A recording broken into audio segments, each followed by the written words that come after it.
Bendiciones, hermanos, sean bienvenidos a la casa de nuestro Señor Jesucristo. En la palabra del Señor, en el Salmo 145, del 1 al 5, dice así: en el nombre del Padre, del Hijo y del Espíritu Santo. Te ensalzaré, mi Dios, mi Rey, y bendeciré tu nombre eternamente y para siempre. Cada día te bendeciré y alabaré tu nombre eternamente y para siempre. Grande es Jehová y digno de suprema alabanza, y su grandeza es inescrutable. Una generación encomiará tus obras, y la siguiente generación y anunciará tus poderosos hechos. Hablarán del esplendor, de la gloria y de la majestad. Amén, amén. Gracias, Padre amado, te damos, Señor, en esta tarde, Señor. Gracias por todas las bendiciones, Señor, recibidas, Señor, y por permitirnos, Señor, llegar aquí, Padre del cielo, para bendecirte, Señor, para glorificarte, Padre precioso.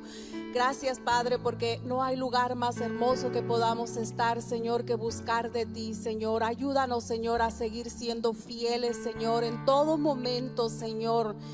Señor, ponerte siempre por primer lugar, Padre precioso, que no hay nada, Señor, que impida, Señor, acercarnos a ti, Padre del cielo, para exaltarte, Señor, alabarte, Señor, y glorificar tu nombre, Señor. Gracias por todas las maravillas, Señor, que haces día a día, Señor, en nuestras vidas, Señor, por todo lo que nos provees, Señor, por tener cuidado, Señor, de nuestra familia, de nuestros hijos, Señor, de nuestros nietos, Padre del cielo. Gracias por la vida, Señor. Te pedimos, Señor, que seas tú, Señor, obrando en la vida de cada uno de nosotros, Señor. Quita toda distracción de nosotros, Señor, y prepara nuestros corazones para recibir la palabra que tienes para nosotros el día de hoy, Padre amado. Gracias te damos, Señor, por el grupo de alabanza, Señor, que está aquí, Señor, fielmente a ti, Padre del cielo. Sé tú con ellos, Señor, quitando, Señor, todo estrés, Señor, toda cosa que no venga de ti, Señor, y que puedan, Señor, poner, Señor, toda su confianza en ti, Señor, que tú eres quien lo respalda, Señor. Unge sus labios, Señor, para que esas alabanzas, Señor, lleguen delante de ti como olor fragante, Padre del cielo. Bendice, Señor, también a las personas del sonido, Señor. Gracias te doy, Señor, por nuestro pastor también, Padre amado. Sé tú, Señor, y tu Santo Espíritu con él, Padre del cielo. Que esa palabra, Señor, que él trae para nosotros, Señor, podamos, Señor, recibirla, Padre del cielo, y que haga efecto, Señor, en nuestras vidas y poder ponerla en práctica, Señor. Gracias te doy por su vida, Señor, por su dedicación, Señor, hacia el ministerio, Señor. Bendice su entrada, sus salidas, Señor. Bendice, Señor, este lugar, Señor, y cada uno de los que estamos aquí, Padre del cielo, que podamos gozarnos, Señor, y exaltar tu nombre, Señor, con esas alabanzas, Señor, porque tú mereces honra y gloria. Gracias te damos en el nombre del Padre, del Hijo y del Espíritu Santo. Amén.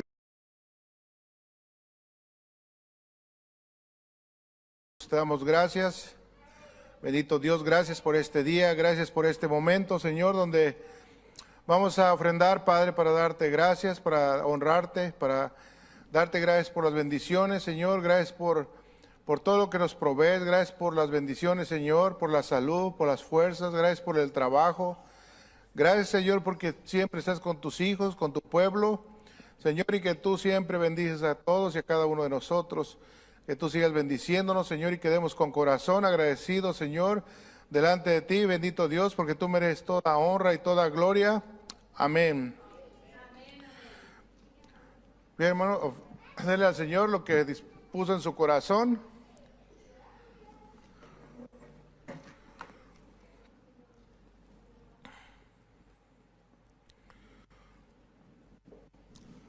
Sean bienvenidos en esta tarde, hermanos.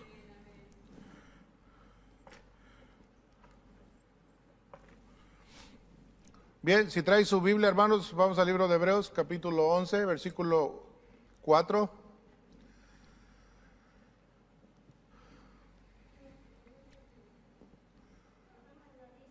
Hebreos 11, capítulo 11, versículo 4. El tema, hermanos, de hoy es el testimonio de ser justo. Es el tema de hoy. Así que vamos a la palabra de Dios. Cuando lo tenga, responda con un amén. Amén. Dice así la palabra de Dios. Por la fe Abel ofreció a Dios más excelente sacrificio que Caín, por lo cual alcanzó testimonio de que era justo, dando Dios testimonio de sus ofrendas, y muerto aún habla por ella. ¿Verdad? ¿Eso dice? Amén. Padre, en nombre de Jesús, oro en esta tarde. Bendito Dios, que esta palabra, Señor, nos bendiga, nos edifique, Señor, que nos hable a nuestras vidas. Bendito Dios, para aprender, Señor, también de que tú te agradas en una ofrenda, Señor, que sea correcta, de acuerdo como tú, Señor, lo dispones, Señor, en tu palabra, y que, Señor, podamos ser cristianos, Señor, que podamos entender, bendito Dios, lo que implica, Señor, acercarnos a ti con una actitud correcta, Señor, para bendecir tu santo nombre. Yo te pido en esta tarde que tú te glorifiques, Señor, y que bendigas cada corazón. Bendito Dios que está aquí presente y los que miren esta predicación en esta tarde, también que tú te glorifiques en esas vidas. Amén. En el nombre poderoso de Jesús. Amén. Bien, hermanos, vamos a la palabra de Dios en lo que concierne el tema este. En el tema hablamos la otra semana de Moisés, pero en esta tarde vamos a tocar el tema por lo que la Biblia dice que por fe Abel ofreció a Dios un sacrificio mejor que el que ofreció Caín. Ahora, por eso Dios lo declaró justo y le aceptó sus ofrendas. Aunque Abel estaba muerto, sigue hablando por medio de su fe. O sea, Cristo mismo lo menciona por su fe, sigue mencionándolo porque este testimonio de su actitud, esto sigue hablando para que el cristiano, en este caso, sepa que es el acercarse a Dios con una ofrenda correcta. Por eso cuando habla de fe, hermanos, el libro de Hebreos capítulo 11 habla de una fe que es el centro o es el motor central de lo que es la vida espiritual, de la confianza que tienen los hijos de Dios por las cosas que aún no son visibles. Es el motor, hermanos. El cristiano tiene que tener la fe para poder creer en las cosas de Dios y para poder creer, incluyendo las cosas como el tema de hoy, para entender qué es lo que Dios demanda de los corazones. Por eso, por la fe, todo el capítulo 11 habla por la fe, por la fe, por la fe, por la fe. Su significado principal es actuar y vivir en la fe. Es recibir la salvación y la gracia divina mediante la fe que tenemos en Cristo Jesús. Entonces, esa es una creencia firme que no es movible, que no sea como ahorita está bien y que al rato no. Es una persona que es inestable en todos los caminos, dice la Biblia. Una persona que usted la ve que ahorita sí, al rato no.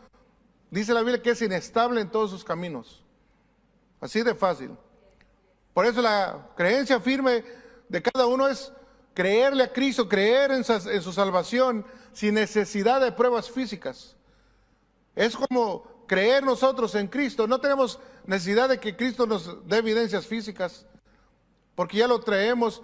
Tenemos todo en la palabra de Dios que nos enseña, nos describe las cosas que Él hizo y lo que Dios hace para que nosotros movamos creyéndole en fe. Porque si no tiene la fe, el cristiano no se mueve. No hace nada que es debido porque no está la fe. Por eso cuando habla de estos asuntos, es como en una ocasión, dice que le ofrecían sus sacrificios, ofrendas a Dios. El libro de Malaquías dice que le ofrecían sacrificios y ofrendas, pero la actitud era de cómo miraban, cómo tenían una respuesta hacia Dios. Se presentaban ante Dios y una actitud donde Dios mismo les dijo, si el Hijo honra al Padre y el siervo a su Señor, si pues yo soy el Padre, ¿dónde está mi honra? Dice Dios. O sea, Dios le está diciendo aún a los que estaban más allegados. Y les dijo, si un hijo honra a un padre y el siervo honra a su señor, o sea, un esclavo honra a su amo, si yo soy padre de vosotros, ¿dónde está mi honra? Dice Dios. Y si soy Señor, ¿dónde está mi temor? que debe de haber un temor reverente, no está hablando de miedo. Si yo soy el padre de vosotros, ¿dónde está mi temor que me deben de tener? Y luego dice, ¿por qué? Porque menosprecian mi nombre. Eso dice la Biblia. Y dicen, ¿que en qué te hemos menospreciado? Porque me ofrecen cosas inmundas, dice la palabra. ¿En qué te hemos deshonrado? En que piensan que mi mesa es deshonrosa, que es despreciable. Y dice, a ver, tú, cuando ofreces un animal ciego para el sacrificio, ¿no es malo? Pregunta a Dios. Así mismo, cuando ofreces el cojo o el enfermo, ¿no es malo? Dice Dios de una vez más. Preséntaselo a tu príncipe. En este caso habla de reyes que están en posesión, en puestos, líderes. Preséntaselo a ver si se va a agradar él de eso. Dice Dios, si tú al que es hombre mortal, tú le ofreces algo mejor que a mí, pero ofreces lo que me ofreces a mí, a ver si es acepto lo que él está recibiendo de ti, de parte tuya. Entonces, ¿qué es la actitud de un hijo de Dios que conoce la palabra de Dios? ¿Qué es la actitud que debe haber? ¿Qué debe de ofrecerle a Dios? Mire, todo lo que hace uno de cristiano, aún el dar es un don. Porque no toda la gente es dadivosa ni tiene esa característica. Porque la fe se mueve en todas las áreas del cristiano. En todas. Por eso cuando dice Hebreos 11:6 dice, pero sin fe es imposible agradar a Dios. Cuando dice es imposible, es que no hay posibilidad de que le agrade a alguien si no tiene fe a Dios. Eso es lo que está diciendo. Porque es necesario que el que se acerca a Dios crea que le hay. O sea, cuando tú te le acercas a Dios, tú sabes que algo va a darte Dios. Que Él va a dar algo. Porque dice que aquel que se acerca a Dios crea. O sea, no vas a ir en vano acercarte a Dios como que vas a ir a perder el tiempo, como que no hay nada que vas a recibir. Porque dice que el que se acerca a Dios crea que le hay, porque Dios te va a dar premio o galardón, te va a dar regalo, te va a dar lo que tú necesitas, es un galardón. Por eso es que Dios ve la fe en cada uno, la cual es necesaria. Es como Dios pasa su lupa y Él dice, aquí hay fe, aquí hay fe, aquí no hay fe. Porque Él ve nuestros corazones. La fe es un ingrediente, como decir aquel que cocina, tiene que haber ese sazón ahí para hacer una comida sabrosa. Un carro no tiene el aceite, no camina. Entonces tiene que haber todo eso para que funcione de una manera que es buena o agradable. Tiene que haber eso que es esencial. Y un cristiano que no tiene fe está, como dicen, vacío de tiro. Está como viviendo una vida que no ha venido a Cristo, no se ha convertido a Cristo. Porque la gente que tiene la fe, esa es la que ya vino a Cristo y ya tuvo todo lo que Dios ofreció. Por eso la fe en la Biblia habla de que actuaba la gente. Desde un principio la gente actuaba en fe, por eso estoy hablando de Abel. Desde un principio del Génesis. Cuando Adán y Eva, ellos creyeron en una manera, pero en un momento se descuidaron y ahí pecaron y ahí entró el pecado al mundo. Pero viene el asunto con lo que... viene el asunto de este hombre, de Abel, y comienza también a aplicarse la fe en él. Por eso es mencionado en Hebreos. Cristo lo menciona, porque es una persona que se mostró justa, al grado de que quedó grabado en las Escrituras, por una vida justa, una persona que vivió para Dios. Entonces, cuando tú vas a la Biblia, tú vas a ver, por ejemplo, que un soldado le dijo a Jesús, Señor, no tienes que ir hasta allá, hasta mi casa, donde está mi siervo enfermo. Solo di la palabra. Él no era el enfermo, pero él creía que tan solo Jesús dijera la palabra, su siervo sanaría, allá en una distancia, que no podemos decir cuánta distancia, donde estaba él clamándole a Jesús que le sanara. Cuando la mujer del flujo de sangre dijo, tan solo con que toque el borde de su manto, con eso voy a ser sana. Esa es fe. Es cuando la gente entiende que solamente en Jesús es donde vas a obtener los beneficios por ser hijo de Dios. Es como cuando aquel que gritaba, hijo de David, ten misericordia de mí. Él con gritar, él no tenía esperanza en nadie más, sino en él nada más. Se centraba en la persona de Cristo. Es donde entramos en Génesis 4.1, para que si tiene Biblia me siga. Pero en el 4.1 dice la Biblia que conoció a Adán a su mujer y ella le dio y le concibió y dio a luz a un hijo.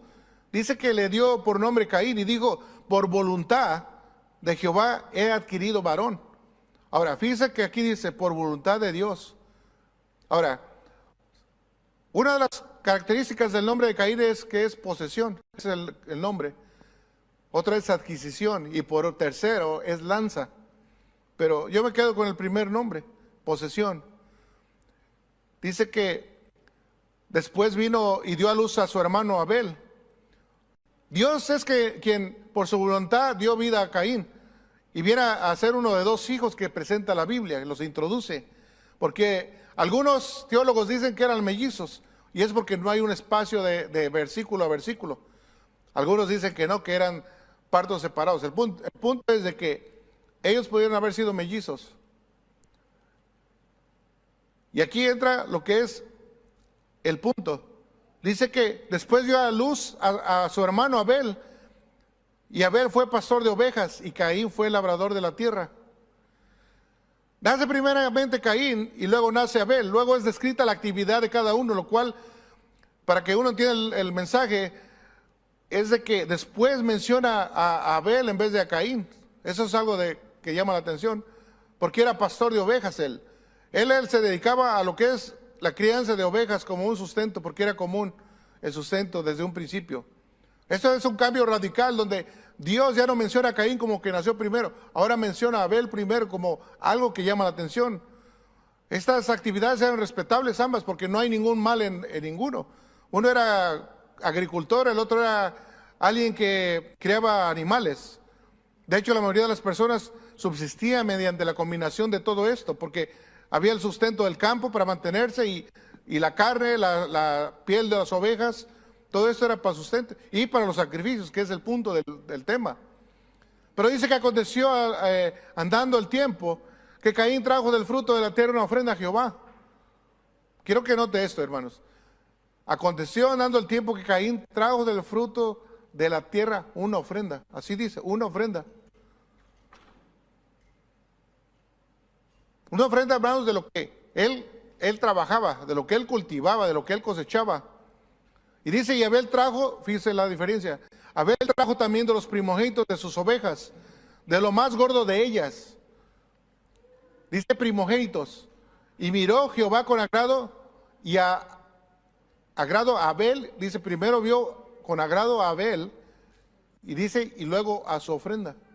Mire, aquí es donde uno debe de ir viendo lo que enseña. Abel trajo los primogénitos de las ovejas, lo mejor de ellas. Caín, dice la Biblia, que trajo del fruto de la tierra una ofrenda nomás así. Aquí es donde se dispara la alarma. Dios desde un principio, le voy a explicar para que entienda. Ellos no tienen la escritura, ellos no tienen la palabra. Eso se pasaba de una manera, se dice de la ley oral, de que el padre de familia instruía a los hijos con lo que sabía y se pasaba la información y se repetía. Entonces, Adán desde un principio tenía la instrucción de Dios que eran los sacrificios, las ofrendas, y había establecido Dios que era lo que él demandaba. Aquí no hay pecado de que él cultivara, qué sé yo, calabazas, jitomates, cebollas y el otro ovejas. El problema es de que de repente dice que uno trajo lo mejor, lo más gordo, dice que los primogénitos, que dice que no llevó nomás una oveja, y el otro llevó jitomates, cebollas, calabazas, qué sé yo. Pero mire, el 5. Pero no miró con agrado a Caín y la ofrenda suya. Primero dice que no miró a Caín. Y se ensañó Caín en gran manera y decayó su semblante. Aquí usted va a ver que Dios no le agradó Caín primeramente, su actitud. Y luego dice que la ofrenda.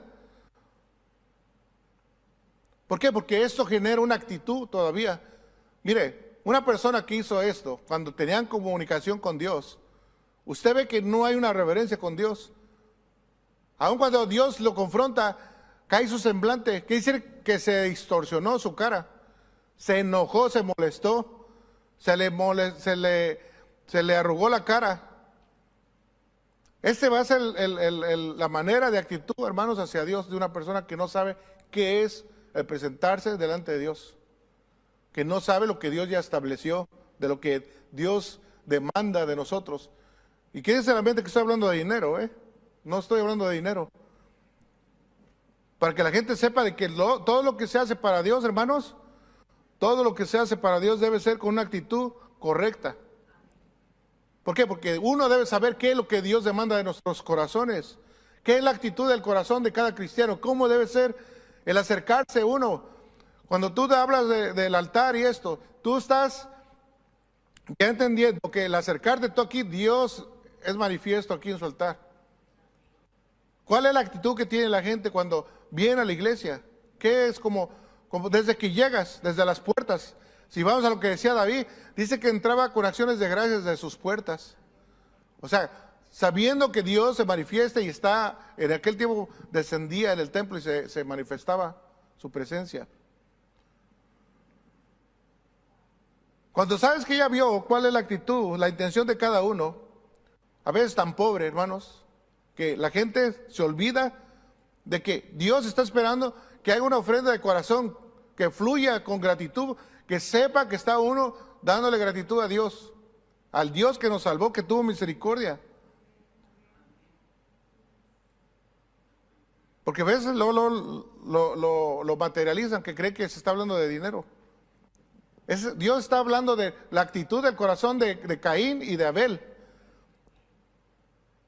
Si Dios hubiera dicho, denme lo mejor de lo que tú haces y lo mejor de lo que tú haces, Dios se hubiera agradado, pero Caín decidió llevar lo que le dio la gana, es lo que estoy diciendo.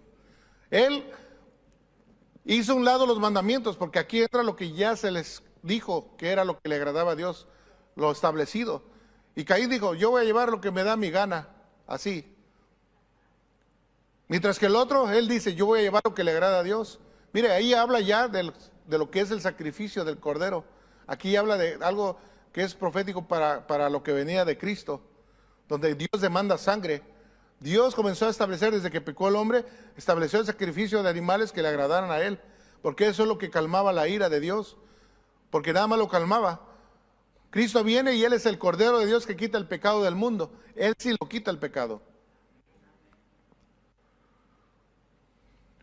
Uno puede estar pensando siempre en que le voy a dar las obras, es lo que leí hace rato de Malaquías, lo que te sobra, lo que no te gusta, lo despreciable, y viene uno y le da a Dios lo que las obras de lo que uno quiere darle. Mire, es una actitud de un corazón que es ingrato, porque a veces somos como Asadón, puro para acá, y nunca avientan una palada para aquel lado. Y es puro para acá, puro pedir a Dios, y puro pedir, y se vienen las necesidades y puro pedir. Nunca hay un agradecimiento, aunque gracias por las pruebas, gracias por las luchas, gracias porque estamos pasando cierta situación, pero gracias que estás con nosotros. Porque puro pedir, y es un espíritu de pediche. Mire, en 1 Pedro 3:11, porque este es el mensaje que habéis oído desde el principio, que nos amemos unos a otros, porque esta es otra característica de lo que sucedió entre dos hermanos. Como al principio de que Dios puso al hombre en el Edén, y comenzó el problema con dos hermanos. Dice, no como Caín, fíjese lo que dice, porque ese es el mensaje que habéis oído desde el principio. De esto se estableció, hermanos, que no como Caín, que era maligno y mató a su hermano. Dice, ¿y por qué causa le mató? Fíjese, aquí dice lo que realmente sucedió, porque muchos dicen que le tuvo envidia, y automáticamente dice que le tuvo envidia a su hermano. Mire, aquí dice la Biblia, y otra porción donde le voy a leer. Dice, no como Caín, que era del maligno y mató a su hermano. ¿Y por qué causa le mató? Ahí está la respuesta. Porque sus obras eran malas y las de su hermano eran justas. ¿Cómo obraba él? Mal, porque dice sus obras eran malas. Porque él permitió. Mire, le voy a explicar. Cuando él hace esto, Dios le dio oportunidad de corregirse, de arrepentirse. Y él optó por seguir haciendo lo malo. Él aceptó abrir puertas. Y es cuando comienza el problema con su vida, él, al grado de que comienza a planear qué hacer con su hermano, para deshacerse de él, injustamente. Jesús mismo dice que porque sus obras eran malas y las de Abel eran justas, eran buenas obras. Mire, si leíste sobre obras malas, habla de desobediencia en contexto, se refiere a desobediencia del hombre, tanto como el pecado aún del mismo hombre en todo el mundo, que está alejado de Dios, el cual Cristo venció. Y dice: hermanos míos, no os extrañéis si el mundo os aborrece, también a vosotros. Por lo mismo que su hermano hizo con él, dice, todo cristiano que viene a mí, dice, no les extrañe que lo aborrezca el mundo a ustedes. Porque el día que veas que el mundo o alguien te aborrece, te desprecia, te hace fuchi, cara de fuchi, todo eso, hermanos, no se les extrañe que pase, ya está escrito. Pero cuando se obra con un corazón duro y no hay reverencia, no hay quebranto, no hay comprensión de las cosas que Dios, aunque esté una vez oyéndolas, y la gente no deja que penetre en el corazón, aun cuando se te explica que debe haber un corazón de carne, no duro, debe haber una reverencia, debe haber quebranto de vez en cuando. Para que Dios sobre en el corazón tiene que haber quebranto. Cuando la gente se arrepiente debe haber un llanto que te quebranta de dolor. Es el arrepentimiento como es. Pero viene rebeldía, altanería, viene el orgullo, vienen las cosas que te son de tropiezo, haciéndole segunda todo eso. ¿Qué puede darle a Dios uno como ofrenda bien vista? Para que Dios la mire con agrado. Mira, la ofrenda de Abel fue aceptable no solo debido a que era un animal, tampoco porque era lo mejor que tenía, sino que él, la actitud, lo establecido, no es que se tratase de una culminación de un corazón lleno de celos por Dios, sino que él hizo lo correcto. Una ofrenda de total obediencia a lo que Dios les reveló anteriormente. Todo eso es lo que enseña, hermanos, cuando lees, por ejemplo, los salmos. Algunos salmos los escribió Moisés. Y tú miras cómo es de que pasaba la enseñanza que Dios se las dio en un momento, pasaba de familia a los hijos y ellos a los hijos. Hasta que llega el tiempo donde ya tienen las escrituras porque se leía y todo eso, pero esa era la manera que la gente aprendía qué era lo que Dios demandaba de todos. Es como Adán, él no les enseñó a predisponerse o a mentir. Es una mentira que viene. Es un problema en las iglesias cuando la gente se predispone. Le voy a explicar qué es eso. Predispone es como decir, hoy es sábado, ya tienes el plan de mañana, dice, no voy a ir a la iglesia mañana. Y ya dices una mentira. Eso es predisponerte. Y luego viene el martes y luego lo mismo el lunes. No, ya tengo, ¿qué voy a decir? Mire, la gente se engaña sola, eso es predisponerse. Esa es la carne de la gente, porque no quiere someterse a Dios y no quiere someterse a lo que te va a edificar, a lo que te va a ayudar. Es como un leño fuera de la alumbrada. Un leño se aparta de la alumbrada que está ardiendo, avienta un leño a un lado y en 2 o 3 segundos se apaga, porque se apartó. Y es lo mismo con un cristiano. Dice que la Biblia que anda Satanás como león rugiente buscando a quien devorar. Y es ahí donde viene el engaño del pecado, porque el pecado es como cuando alguien quiere cazar. Dice, el pecado es así, miren, hermanos. El pecado, como lo dice originalmente en el griego, es que se le pone una carnada a alguien. Y esa carnada es para cazar animales, el que va de cacería, hablando de ese tiempo. Entonces pone una carnada y dice, ahí va a llegar la presa que quiero cazar. Y comienza a llegar el animal que sea. Y eso tiene un anzuelo. Y anda, y de repente llega y lo agarra. Y ahí quedó agarrado. Es la simplificación de explicárselo. Porque la tentación es esa, de que se pone ahí la tentación y es una carnada. Y es lo mismito para un cristiano cuando no se pone las pilas.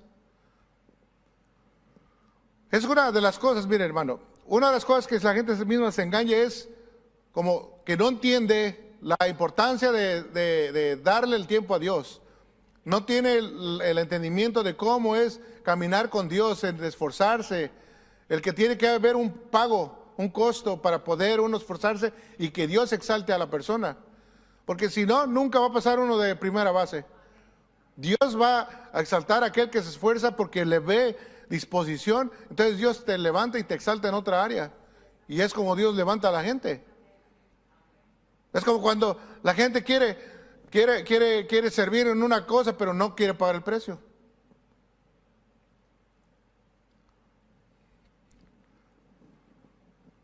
¿Cuánto? Mire, nomás en eso se refleja en lo que es la vida de un cristiano. ¿Cuántas horas a la semana? ¿Cuánto lees a la semana? Pero ponte a ver qué es la diferencia que usas de ese tiempo comparado a lo que es TikTok y Facebook y YouTube. Ahí se ve todo el reflejo de lo que es la vida cristiana. ¿Cuánta vida cristiana hay? Ponlo en la balanza y ahí se ve.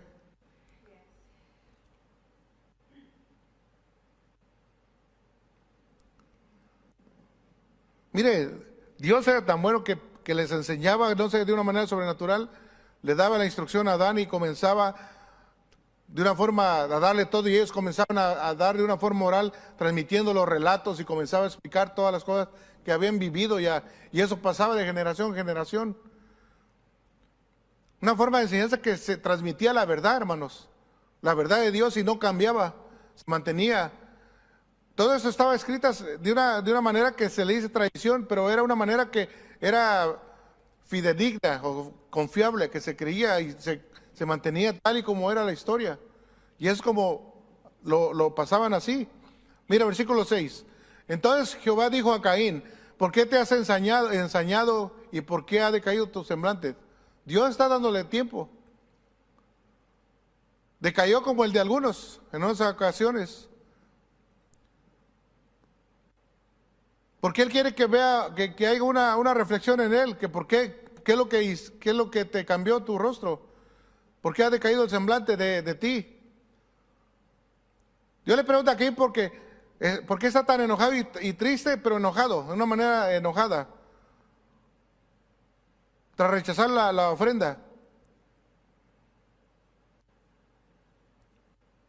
Mire, cuando dice ensañado, la palabra ensañar es, ¿por qué te enfureciste y por qué te enojas? Muestra una cólera, dice que es una cólera intensa y profunda, no es fácil, o sea, no es una calmadona ahí se puso ahí sus moños, no. Dice que es intensa y profunda y enfurecido su actitud de él. Pero Dios todavía en su misericordia se manifiesta y le pregunta, ¿cuál reverencia ven en Caín de que tenga una reverencia hacia Dios? Dígamelo. Un rostro decaído y amargado, porque tiene una amargura interna que pronto lo va a llevar a pecar completamente y no se arrepiente. Supo que no hizo bien. Por eso es un cambio de apariencia, de que la gente cuando no hace bien su rostro cambia, hermanos. Aparte de enojarse, se enfurece y se encolariza. Y comienza a surgir la amargura interna, comienza a salir de adentro lo que trae. De una manera deliberada. ¿Por qué? Porque este es como un pecado, hermanos, aún en algunos creyentes.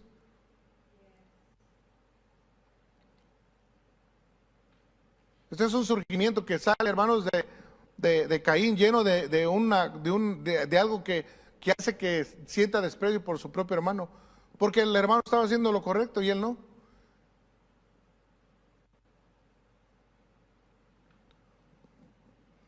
Mire, hay un ejemplo que se va a oír medio feo, pero lo voy a decir,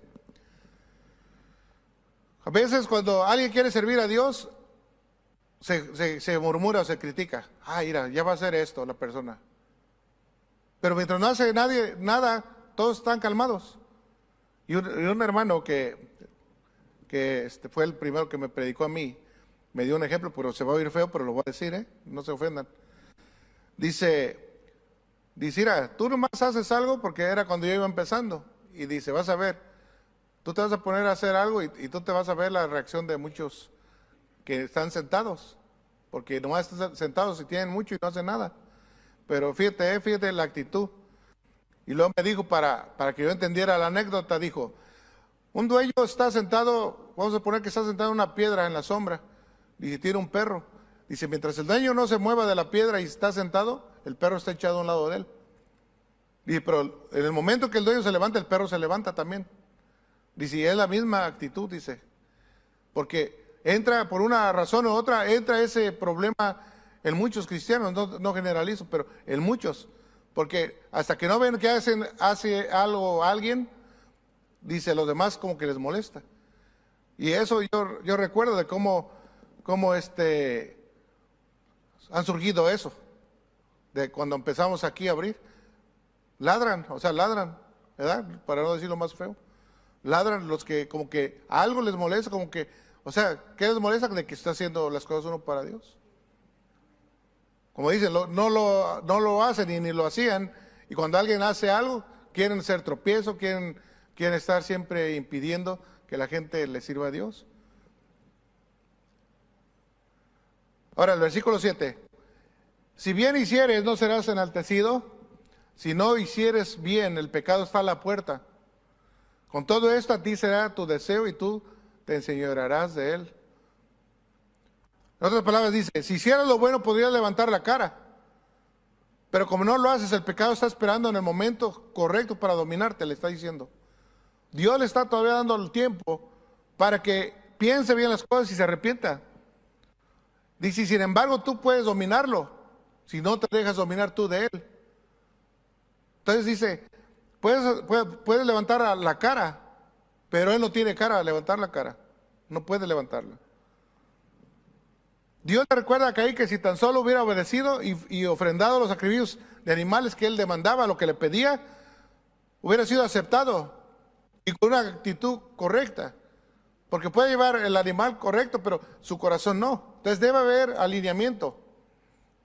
¿Por qué? Porque Dios jamás estableció que en este caso ofrecieran, él nunca dijo que ofrecieran las legumbres, las frutas. El sacrificio del que habla es de sangre, hermanos. Por eso estableció, y lo más seguro que fue de ovejas, porque ese es el punto de la Biblia. Y el comienzo siempre va a ser ese, el sacrificio. Es como cuando Adán pecó. Dice que Dios les tuvo que sacrificar un animal, y los eruditos dicen que tuvo que haber sido una oveja para ponerle las vestimentas cuando los echó del jardín. Pues esta es una palabra que es profética para que nos enseñe que vendría Cristo en el futuro para redimir el mundo también. Por eso apunta al Cordero de Dios que quita el pecado del mundo, al Señor Jesucristo. Es el único que quita el pecado del mundo. Por eso cuando habla de esos puntos, Dios no está actuando con imparcialidad, no está actuando con injusticia. Él está dando la oportunidad, aún a él cuando ya pecó, está dándole la oportunidad para que se arrepienta, porque Dios siempre, aún en este pasaje, muchos no predican eso, pero aquí está hablando de gracia ya, y vamos a entrar en un punto donde Dios está mostrando gracia en Caín, que cae uno en categoría de la misma situación de él, porque uno estaba también alejado de Dios, estaba perdido, y Dios nos dio oportunidad para redimirnos. Ahora, cuando habla de eso, todo esto como lo que hizo Caín, no, Dios nunca menospreció, sino que simplemente hubo una desobediencia. Esa fue la actividad de Caín, que hizo también con menosprecio hacia Dios. No fue de calidad como Dios la esperaba. No fue ni un sacrificio tampoco como Dios lo demandaba. Dios le dijo a Caín que si rehusaba obedecer sus mandamientos, el pecado iba a estar siempre esperándolo.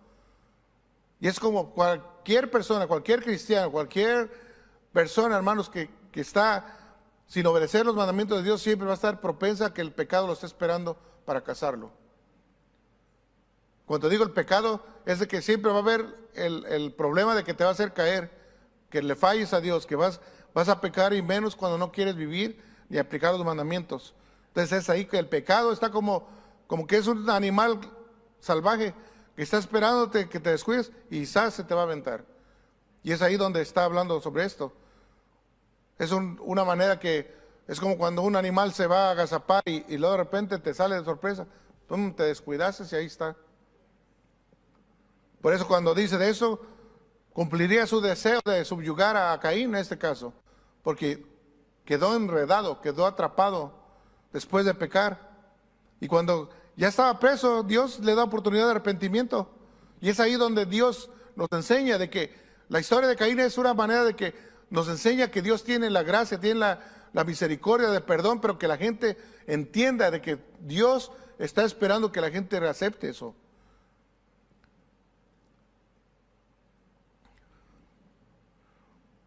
Eso no es así como cuando la gente uno es observativo, ¿no? A veces uno se pone a observar, pero a veces que, como dice, se sube una actitud de la gente que no sabe ni por qué está arriba.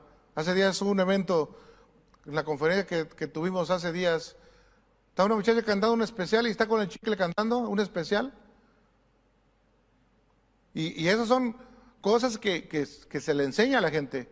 Se le enseña, tú vas a subirte, tú tienes que saber a qué te subes aquí arriba. No porque tiene la gente ganas de subirse a cantar, a enseñar, a predicar. Tiene que haber una actitud. ¿Cuál es la actitud correcta?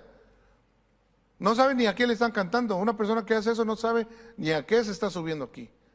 Porque no tiene una reverencia, no hay un entendimiento que si Dios se presenta, Él está observándonos, Él está oyéndonos, Él quiere que le hablemos, que le cantemos, pero también Él quiere ver cómo la gente acepta la palabra, su palabra, no es la mía. ¿Qué es la actitud de la gente? ¿Cómo cierra su corazón? Su corazón está abierto para que la palabra penetre y esa es la que hace el efecto. Si la gente cierra el corazón, entra por aquí, sale por acá. Es como un pastor de Guatemala que ya murió, pero él decía que pues Guatemala el quetzal es un animal bonito, un pájaro, y esos tienen unas plumotas largotas. Pues ese es nativo de Guatemala, pero es un pájaro bonito como un pavo real pero en miniatura, para que me entienda. Y ese vuela y pues es el orgullo de Guatemala. Dice, pues cuando predicaba, dice, entra por aquí la pluma y sale por acá la del quetzal. Dice que así es el cristiano, de desobediente, porque no hace caso. Pero mire, una ofrenda que es llena de desobediencia, sin honra para Dios, que no tiene la humildad, porque tiene que haber todos los ingredientes tienen que ir en eso. Si no viene con todo esto acompañado, hermanos, Dios ni la ve. Ni la ve. A veces la gente, ya hablando de dinero, ¿no? Porque también habla de darle a Dios las cosas. Pero cuando la gente dice, no, pues yo nomás tengo tanto. Pero hay gente que no tiene una actitud, sino que una actitud arrogante. Y luego le hacen así para que vea la gente que trae una carterota y saca sus 3 de a 100. Y para exhibirse. Eso Dios ni lo ve, hermanos. Aunque sea dinero.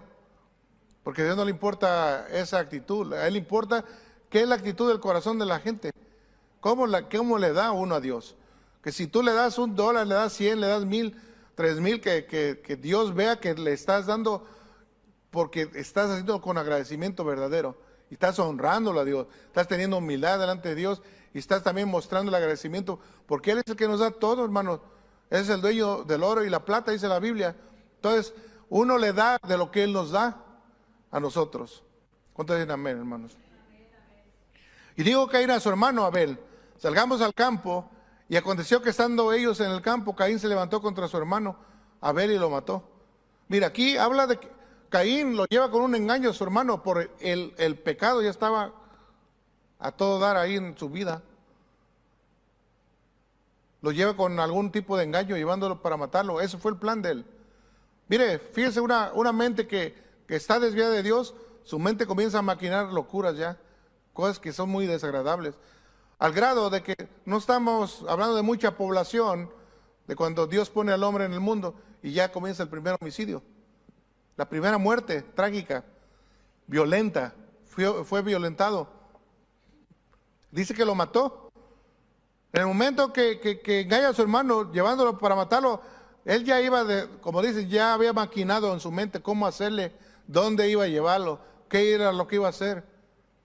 Es una historia terrible en las Escrituras, pero que también Caín rechazó toda la sabiduría que le había sido enseñada. Adán no le enseñó nada más el ofrendar, no le enseñó nada más eso, les enseñó la moral que viene a vivir en cada uno, hermanos. Todo lo que es el amor a Dios, todo lo que sabía de Dios, él se los transmitía. No estaban ajenos a la realidad de lo que era Dios. Lo que pasa es que la gente rehúsa hacer el bien, rechaza hacer el bien.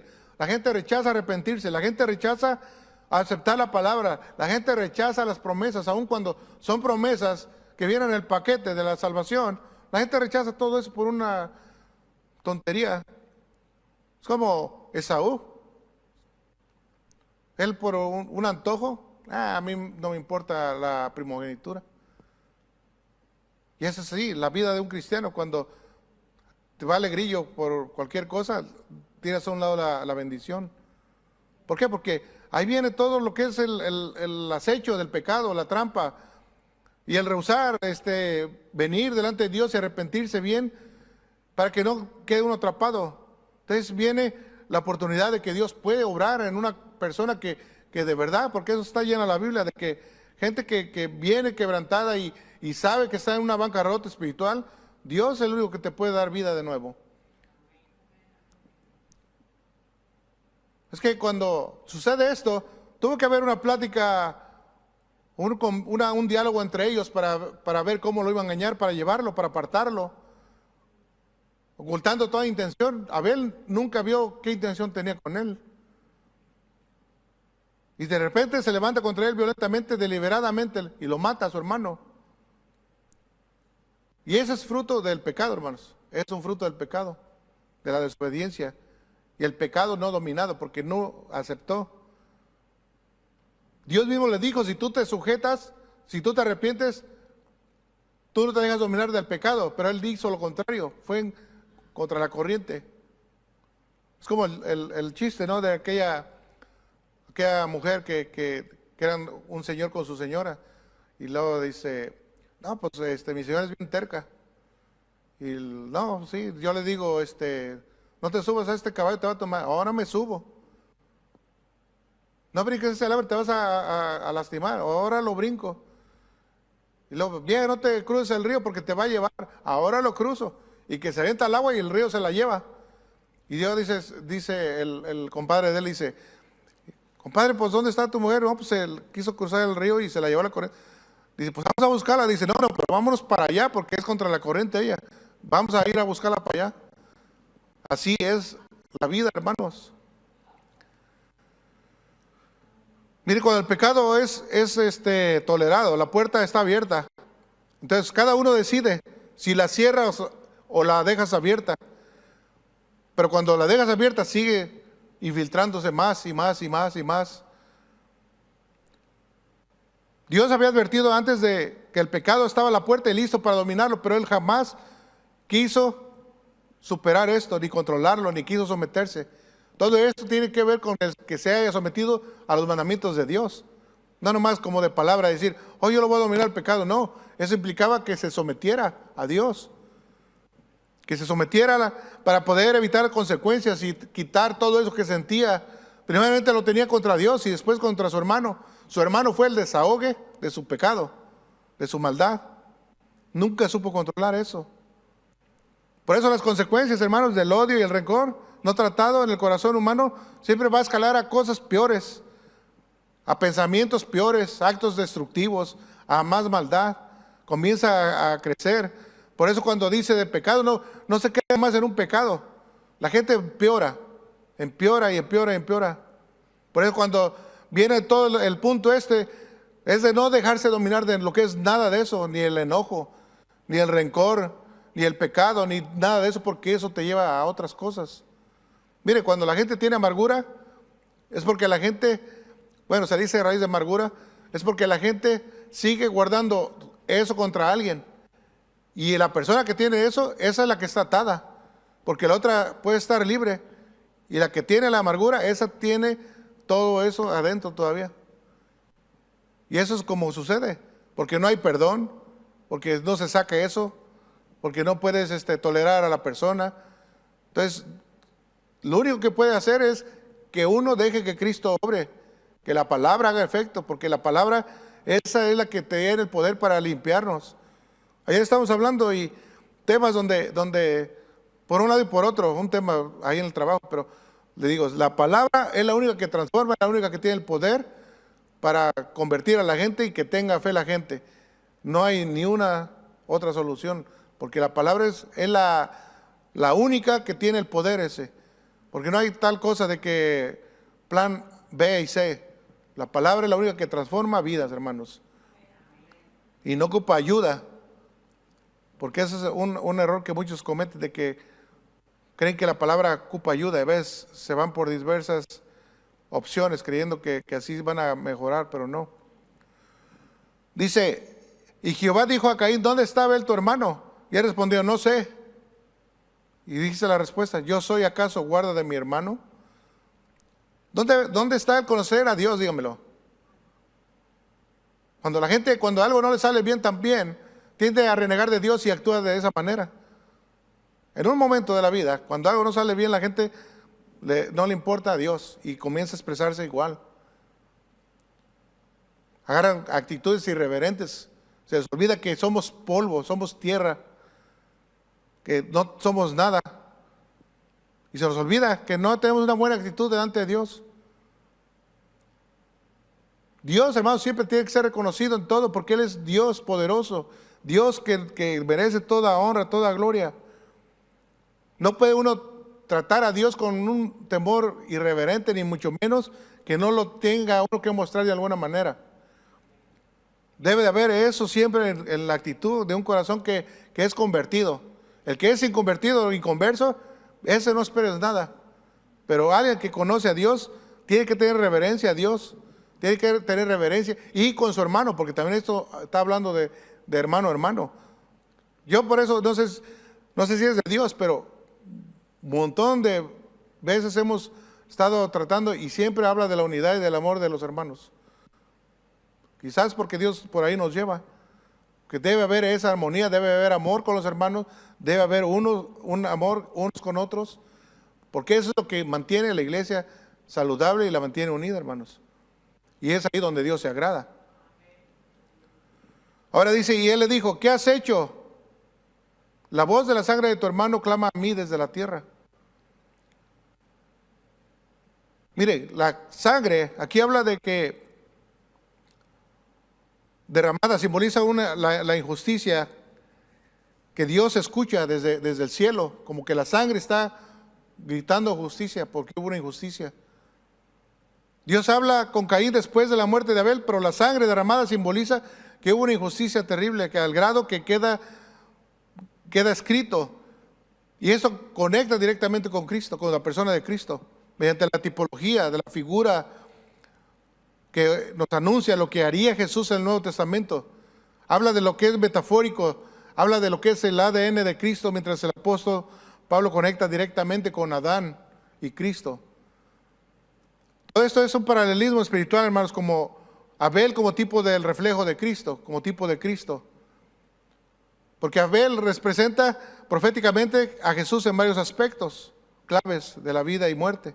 Por ejemplo, Abel dice que era un buen pastor también, que era pastor de ovejas y ofreció a Dios los primogénitos del rebaño, lo mejor. Pero Jesús es el buen pastor y el buen pastor da su vida por las ovejas. Entonces ahí donde miras de que es tipo de Cristo. Ahora, Abel era justo, un hombre que agradó a Dios, porque su vida era muy justa, muy recta. Y este es lo que despertó el odio en Caín. Y Jesús es el perfecto justo, que fue entregado a muerte por la misma actitud de los judíos que lo rechazaron y lo despreciaron, de acuerdo a lo que dice también el libro de Isaías 53. Ahí dice lo que hicieron con Jesús. Lo menospreciaron, como oveja al matadero, que no abrió su boca, nunca se quejó. Entonces ahí habla de él, cordero como es, que también él fue rechazado, menospreciado, fue muerto. Entonces el libro de Génesis dice que la sangre de Abel clamaba desde la tierra, pidiendo justicia. Es una expresión para que la gente entienda qué fue de horrible lo que hizo su hermano con él. Porque es una sangre justa. Si hubiera sido alguien más, no le hubiera importado. Pero es alguien que le agradó a Dios. Y esta sangre clamaba a Dios de una manera. Por la sangre de Jesús habla mejor que la de Abel. Porque la de Abel pedía venganza, y la sangre de Cristo no. La sangre de Cristo ofrece perdón y reconciliación. Esa es la diferencia. Pero cuando hablamos de la iglesia, el ADN de Cristo No hablamos de una genética biológica directamente, literal, como de hombre, sino una identidad espiritual de un creyente. Es como cuando hablamos de que, por ejemplo, el hijo hereda el ADN del padre, no de la madre. Es algo para que lo aprendan. Entonces, el padre le hereda el ADN al hijo. Entonces, nosotros en una manera lo recibimos por parte de que somos también hijos de Dios. De una manera. Por eso cuando se habla de ADN siempre va a surgir eso de que el padre le pasa el ADN a los hijos. Es como hace el año pasado, si no me equivoco, fuimos a México y íbamos pasando por un camino y ahí estaba un muchacho. Y yo al instante que lo vi, dije, ese es hijo el papá se llama Juan. Mire, teníamos 19 años y el muchacho este es de otro rancho, pero pues éramos amigos y yo iba pasando, dije, ese es hijo de Juan. Mire, haga de cuenta idéntico cuando teníamos 19 años y yo sabía que era el hijo. Pero mire, como que fuera el reflejo así. Entonces ahí me vino a la mente esto que estoy diciendo. Pero haga de cuenta que era Juan, pero en 19 años. Y pues yo de ese tiempo teníamos 19 años. Eso era el punto. Entonces yo automáticamente dije, este es hijo de Juan. Entonces me vino a la mente que Dios también, nosotros nos debemos recibir el ADN de Dios, como parecernos a Dios, para obtener las cosas de Dios. Mire, Mateo 23, 34, para que vea lo que dice aquí. Por tanto, he aquí os envío profetas y sabios y escribas, y de ellos aún mataréis y crucificaréis. Cristo está hablando que proféticamente van a haber discípulos muertos, van a matar a muchos seguidores de Cristo, muchos, y dice, a muchos los van a azotar y en las mismas sinagogas y los van a perseguir, de ciudad en ciudad, dice, van a ser perseguidos y van a ser muertos. Entonces, Cristo ya está hablando de todo eso, pero Jesús se va más allá, 35, para que venga sobre vosotros toda la sangre justa que se ha derramado sobre la tierra, desde la sangre de Abel el justo hasta la sangre de Zacarías, hijo de Berequías, a quien mataste entre el templo y el altar. Mire, Cristo hace mención de estos dos personas. Uno era profeta, Zacarías. Este no es el que escribió el libro de Zacarías, este es otro Zacarías, pero es otro profeta. Pero Cristo hace mención de que va a venir la sangre pidiendo justicia aún de la de ellos, porque esto, Cristo lo dice por eso, para que entienda. Habla de lo que es la sangre derramada de Abel como Zacarías, como ambas muertes que marcarían lo sucedido al grado que Jesús lo menciona. Todo eso vendría sobre la generación de ellos por generación mala, líderes religiosos en su tiempo, los fariseos, escribas, que rechazaban y mataban a todos los enviados de Dios. Eso es lo que está diciendo. Menciona a Abel, como que fuera un enviado de Dios en un sentido, como algo también que a Dios, todo esto le llama la atención para hacerles ver a ellos que la actitud de los antepasados eran asesinos como lo eran ellos ahora. Mira, la sangre justa es una sangre inocente que se refiere a vidas de todas las personas piadosas.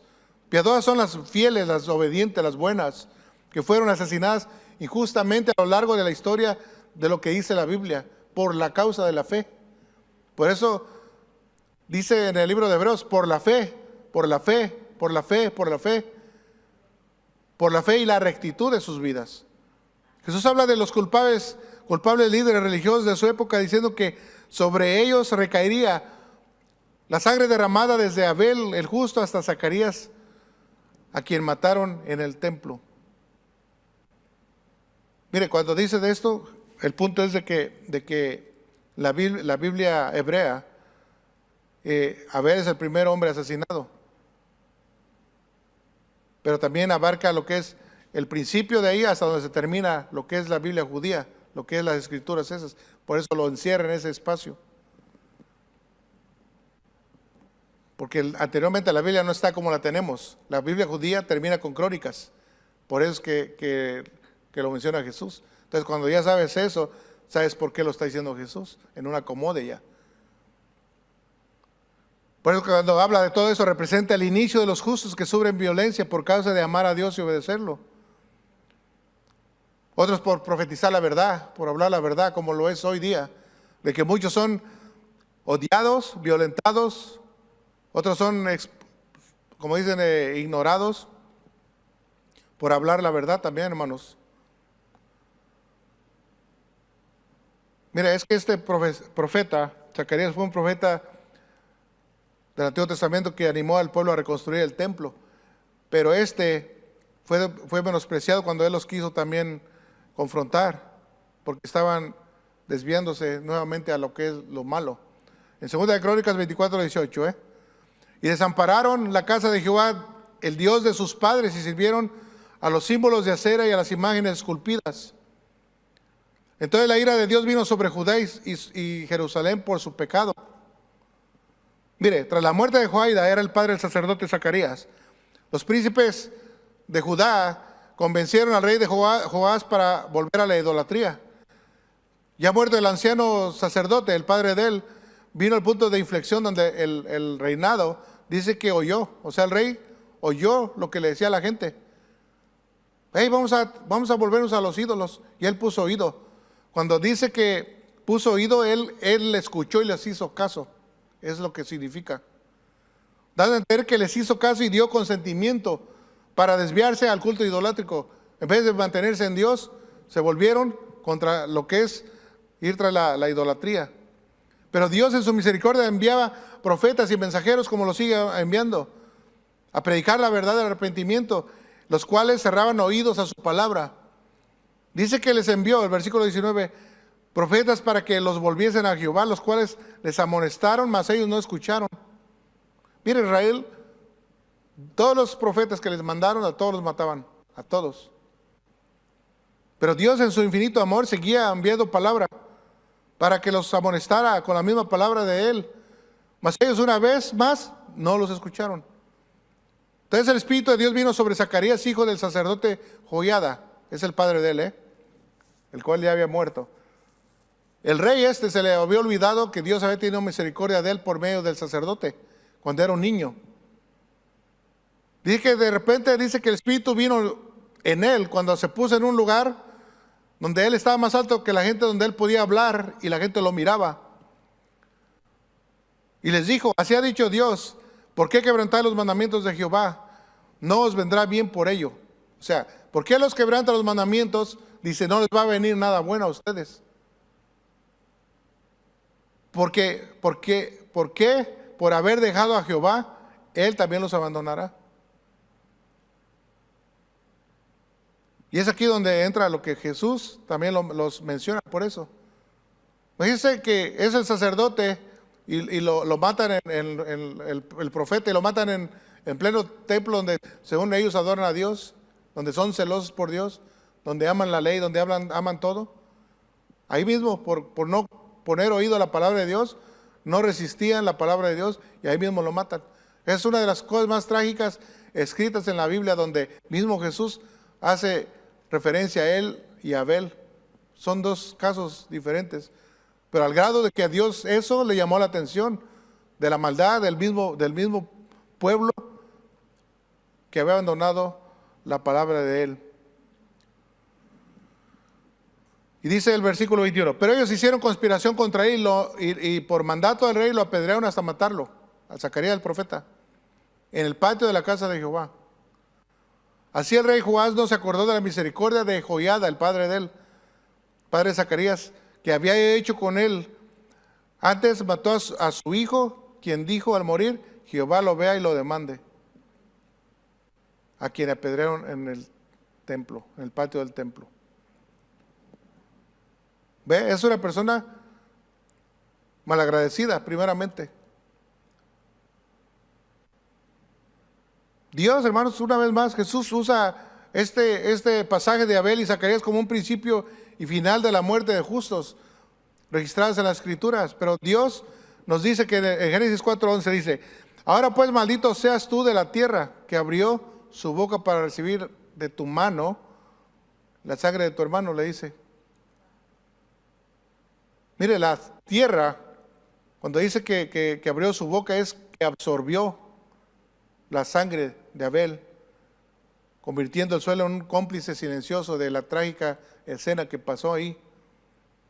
Porque la tierra es como que fuera testigo de lo que hizo y absorbe todo esto de un crimen que ahora exige justicia de parte de Dios.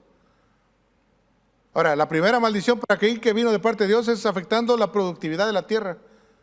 Es como cuando alguien en alguna manera dice, eso es lo que hace o de donde se mantiene o lo que sea, ¿sabes? Por ahí le va a llegar el problema. Es que es una maldición que revestía una suma de gravedad, porque ese era también el sustento, y también aparte sería una vida de vagabundo y extranjero, y era errante. Él tiene que ir a andar errante y extranjero, y no iba a tener estabilidad tampoco, porque él iba a andar huyendo. Mire, cuando dice que era vagabundo o se iba a andar de vagabundo, dice que es una persona que anda huyendo, una persona que que tiembla de un lado a otro, que no está estable. Esa es la palabra. Como alguien que no está quieto, que está así nomás, eso es alguien inestable, un vagabundo. Y de ahí viene que la tierra misma se volvió cómplice al recibir esa sangre y le negó la fuerza a Caín. Hay de cuenta que una maldición de lo que él hiciera no le iba a producir a él exclusivamente. Por eso el significado de la maldición es que la tierra no daría sus frutos ya. A Caín, cuando él trabajara con sus manos, nada le iba a ser efectivo ya. No habría bendición para él. Cuando labre la tierra no te volverá a dar fuerza. Errante y extranjero serás en la tierra. Perderá lo fértil la tierra, perdería todo, perdería la ocupación, perdería su vida cotidiana como era. Dios en ocasiones puede que haga algo similar, hermanos. Pero es cuando uno debe empezar a honrar a Dios, buscar a Dios. Que se quite el ego, lo que se interponga. Mire, cuando hay personas a veces que dicen, bueno, en su mente, porque no quiero ser tan explícito, pero hay gente que en su mente cree que sus logros y mis logros, no. Todo es porque Dios capacita a la gente. Y gracias a Dios se dice, gracias a Dios y porque Él me ayudó a lograrlo. Pero hay gente que cree que todo lo puede y cuando se le vienen las cosas, que se voltea la canoa, entonces ya ahí ya se acabó lo que logró. Todo eso se le puede decir que es retribución, hermanos. A veces que Dios prueba los corazones y también conforme uno actúa es la retribución. No siempre es el caso, pero la mala actitud hacia Dios y mal agradecimiento te trae retribución que no te va a bendecir. Es algunos casos. Por eso cuando a la gente se le enseña, hermanos, cuál es la verdadera adoración, qué es lo que Dios demanda, qué va acompañado, qué es lo que te conlleva todo esto, qué es lo que debes de alinear. Todo esto, hermanos, debe de ir. Aquí en China es la misma, porque a veces que la gente cree que nomás en ciertos lugares. Hay lugares donde te van a estar sacando el dinero nomás, y eso no es lo que Dios habla. Si yo fuera así, yo enseñaba cosas iguales, pero no. Debe ser algo que cueste. Eso sí, cuando le des a Dios, debe ser cosas que te cuesten, hermano. Que no des lo que sobra. O sea, cuando digo que te cueste, es algo que tú sabes que sí vas a dar algo que es agradable delante de Dios. No sé si se acuerda, pero cuando David quería ofrecer ahí hacer un holocausto, hubo uno que le dijo, hey, yo te doy mi arado, y le quiso proveer todo. Y David dijo, no, dice, yo quiero ofrecerle a Dios algo que me cueste. O sea, ¿cómo agarrar de alguien y que no? Entonces es ahí la actitud. ¿Ven la diferencia? Hay una diferencia en eso. Cuando la gente entiende que debe ser algo que salga de ti, eso es lo que debe haber. Ahora dice el 13, y dijo Caín a Jehová, grande es mi castigo para ser soportado. Caín tenía en nada su pecado. O sea, a él no le importaba lo que pecó. Ahora, él lo que era su castigo era lo que era su enfoque. Como si no hubiera hecho nada malo. O sea, a él no le dolió su hermano. No le dolió nada. Su queja era de que miraba un castigo duro y severo para él. Que, es mucho castigo de lo que voy a soportar.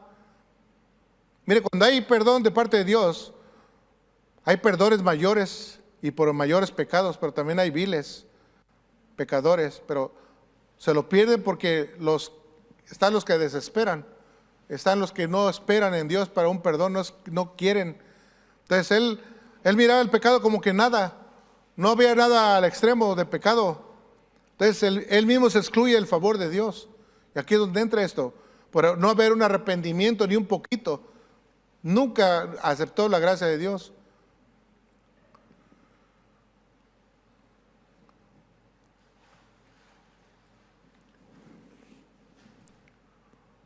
Una reacción que no tuvo es que nunca pidió perdón, no se lamentó del sufrimiento, no se lamentó ahora del peligro que él iba a enfrentar, porque Dios también le iba a hacer ver eso, de que él iba a tener que enfrentar muchas cosas. Ella no iba a estar protegido de Dios, es otra cosa.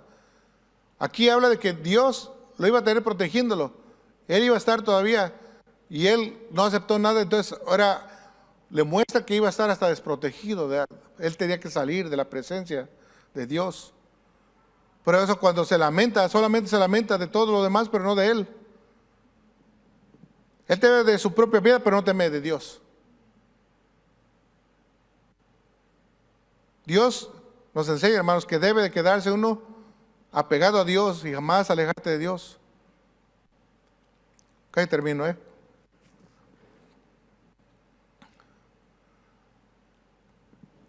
Dice, he aquí el 14, he aquí me echas hoy de la tierra y de tu presencia me esconderé y seré errante y extranjero en la tierra, y sucederá que cualquiera que me hallare me matará.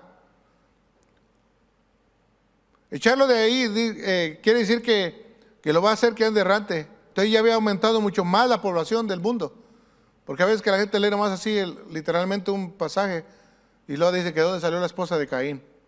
Entonces salen con sus preguntas de bienvenidos a veces. Para ese entonces ya cuando habla de esto, hermano, ya había población en el mundo. Entonces cuando dice esto, ya andaría errante y sería una presa fácil para gente que sabía que mató a su hermano, porque eso era la nueva. Eso era lo nuevo de como decir, esto es lo más último. Jamás habían visto que alguien muriera. Y eso era lo último. Entonces la gente, todavía en ese tiempo, pues se supone que conocían a Dios. Entonces la gente sabía de que había hecho maldad horrible. Entonces iban a ver a aquellos, porque el pecado ya se había introducido. Cuando Adán pecó, ya la gente ya tenía maldad, porque ya el pecado ya se había introducido en el mundo. Entonces iba a ser presa fácil para quien quisiera desquitarse con él, tomando justicia que no les pertenecía. Entonces ellos iban a querer matarlo ahora por maldad. Ya la corrupción de la gente ya se expandía. Entonces dice el 15, y le respondió Jehová, ciertamente cualquiera que matara a Caín 7 veces será castigado. Fíjese esto, esto es lo que también se centra en la enseñanza. Dios no iba a permitir que nadie matara a Caín, hermanos. Dios lo iba a preservar, esa es la misericordia de Dios, la gracia de Dios. Que aun cuando él pecó y hizo todo lo malo, Dios lo iba a preservar todavía, le iba a mantener. Y si alguien hacía eso 7 veces, iba a castigarlo. O sea, le iba a dar una tunda al que hiciera algo. Pero Dios puso una marca. Dice que puso una señal en Caín para que nadie lo matase. La gente iba a saber quién era Caín. Pero no dice la Biblia qué tipo de marca le puso. Mire, en el hebreo, la palabra esta de la que habla se dice ot, con T, O-T, ot, que no significa ni cicatriz, ni tatuaje, ni un estigma de maldición en el cuerpo, como algunos sugieren. Entonces, esa es una palabra que es para decir, se puso una marca. La Biblia no dice qué marca era, pero no habla de un tatuaje, no habla de que iba a tener una estigma de maldición, que dijera aquí loser o qué sé yo. Pero esta palabra se usa en el capítulo 9 de Génesis, cuando le prometió, hizo pacto con Noé Dios, dice que puso una señal, una marca en el cielo y era el arco iris. Esa es una marca. Entonces el arco iris es un pacto que Dios hizo para no volver a destruir el mundo en agua, ¿se acuerdan? Entonces esa es la palabra que Dios está transmitiendo, de que también a Caín iba a preservarlo, iba a darle una preservación, aun cuando merecía la muerte, él lo iba a preservar. Y esa es a donde vamos, hermanos, de que Dios nos enseña a través de la vida de Caín, que Dios, aun cuando el hombre y todos merecíamos morir, Dios nos preserva, Dios nos da oportunidad. Dios hizo una marca también, pero ahora el que nos marca a nosotros es el Espíritu Santo cuando ya venimos a Cristo. En este contexto, hermanos, no representa un castigo, sino un sello de protección y misericordia divina para Caín también. Dios colocó esa señal sobre Caín para advertir al resto de los hombres que cualquiera que intentara matarlo sufriría una venganza multiplicada por 7. Era el equivalente a un aviso de propiedad también, porque Dios está diciendo, él es propiedad mía. O sea, está poniendo un límite al hombre. Dios está preservando a ese grado donde él toma a Caín como que es de su propiedad todavía. Aun cuando a Dios le dolió en su corazón lo que hizo, Dios no permite que lo toquen. Y esa es la gracia, hermanos, que Dios muestra a todos nosotros, a todo aquel que todavía le hablamos y le invitamos y le decimos, Dios está dando oportunidad para proteger su vida, para dándole una oportunidad para que vengan a Cristo. Y ese es el mensaje, que Caín es protegido de la ira, y esa es una declaración notificada para que él supiera y también para que nosotros supiéramos. Aun cuando el mundo no era tan poblado, Caín era preservarle la vida y seguía la historia, Eso es donde vamos a terminar, hermanos. Pónganse de pie. Así como leímos sobre la vida de Abel, hermanos, como el justo, entre los de fe que leímos en el capítulo 11 de Hebreos, obviamente la fe que Dios nos da y que anhela que tengamos es que vivamos vidas obedientes y justas, hermanos, siguiendo los mandamientos y ofreciendo a Dios lo agradable, cosas que sean agradables para Él, que sepamos nosotros qué es lo que le agrada a Dios también, y que el lado de Dios es misericordioso también y muestra su gracia siempre ante un juicio que puede venir, y Él da oportunidad de arrepentimiento. Aun cuando las consecuencias a veces son merecidas, Dios nos da oportunidad y nos ayuda para salir de esa consecuencia y comencemos de nuevo. Ese es el amor de Dios, que simplemente uno venga a Él, se arrepienta, y que si uno obró mal, abogado tenemos para con el Padre, Cristo Jesús, Señor nuestro. Amén. Así que siempre vengamos, hermanos, con una actitud, corazón contrito, y pararnos delante de Él, que no haya nada que nos estorbe ni nos haga sentir avergonzados, porque para eso vino Cristo. Amén. Bien, hermanos, vamos a orar. Si tienen alguna petición ahorita antes de irnos, a orar para salir. Amén.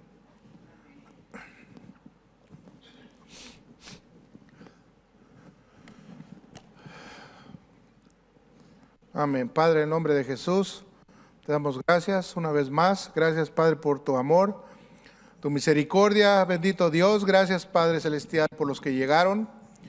Bendito Dios, que tú te glorifiques, Señor, en sus vidas, que los fortalezcas, que los ayudes, que los llenes, Padre, de sabiduría y de entendimiento.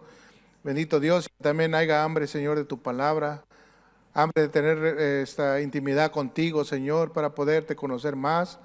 Que nos ayude, Señor, a buscarte, Señor, en los tiempos que tenemos libres, Padre, no estar de ociosos, que podamos, Señor, buscar conocerte cada día más, y que, Señor, nos ayudes a seguir en este caminar, Padre, que es por fe. Todo lo que hacemos es por fe, y que tú seas el que nos ayude cada día, que nos ayudes, Padre, a seguir, a perseverar. Bendito Dios, y que también mires por los que no llegaron, Señor, que tú conoces sus vidas, Padre, también de que algunos enfermos, Señor, algunos por alguna otra razón, que tú obres también en sus vidas, los fortalezcas, que los llenes, Señor, de tu presencia, y que redargullas sus vidas también. Bendito Dios, para que, Señor, no bajen la guardia, sino que se pongan siempre alertas, Padre, porque el enemigo siempre anda buscando a quien devorar, Señor, y va a irse detrás de aquellas ovejas, Señor, que no se nutren, aquellas que se descuidan, aquellas que se apartan de la manada. Bendito Dios, que tú tengas misericordia de aquellos, Señor, negligentes, aquellos que, Señor, no quieren pagar el precio por ser ociosos también, Señor. Que tú sigas, Señor, obrando en las vidas, que tú nos ayudes a todos y a cada uno. Bendito Dios, en el nombre de Jesús. Te damos gracias, Señor, en esta tarde. Amén. Amén. Bien, hermanos, Si no hay nada que más, ¿alguien tiene alguna petición o algo? Oh, sí. Vaya, lo van a operar, sí. También quiero dar gracias a Dios, ya la mayoría sabe, pero mi hija ya tuvo el niño el otro domingo. También gracias a Dios por... yo doy gracias a Dios por eso. Amén. Amén. Vamos a orar, hermanos, en nombre de Jesús. Amén. Padre bendito Dios, en el nombre de Jesús te damos gracias, Señor, por tu grande amor, tu grande misericordia, por tus bondades, por quien tú eres, Padre Celestial. Oramos que tú pongas tu mano sanadora, Señor, que use los doctores, la ciencia, la medicina para el día de mañana. Que tú, Señor, intervenga, Señor, que tú estés con mi esposa, Señor, en la operación, que todo salga bien, para que se recupere, Señor, y pronto también pueda caminar y pueda quitársele las dolencias también de sus rodillas. Que tú obres, Señor, en el nombre de Jesús. Bendito Dios, y que sea la honra y la gloria para ti. También oro por mi madre, Señor, que tú le sigas dando salud, fortaleza, que tú la sigas ayudando, Señor, que tú niveles su sangre, Señor, que quites toda anemia, Señor, aguda en su cuerpo, que tú la fortalezcas, que tú la llenes, Señor, también con tu Espíritu Santo. Al igual, Padre, cada uno de los que están aquí, bendice sus vidas, sus hogares, sus mesas, que no falte el pan y el sustento, que tú des fuerza, Señor, al cansado y al caído, y que, Señor, renovemos nuestras fuerzas cada día y que podamos comenzar esta semana, Señor, con tu bendición. Yo pido, Padre, en esta tarde, que también el martes, el jueves, Señor, que tú pongas todo, Señor, en orden para seguir con la oración y los estudios. Que tú, bendito Dios, seas glorificado en el nombre poderoso de Jesús. Amén.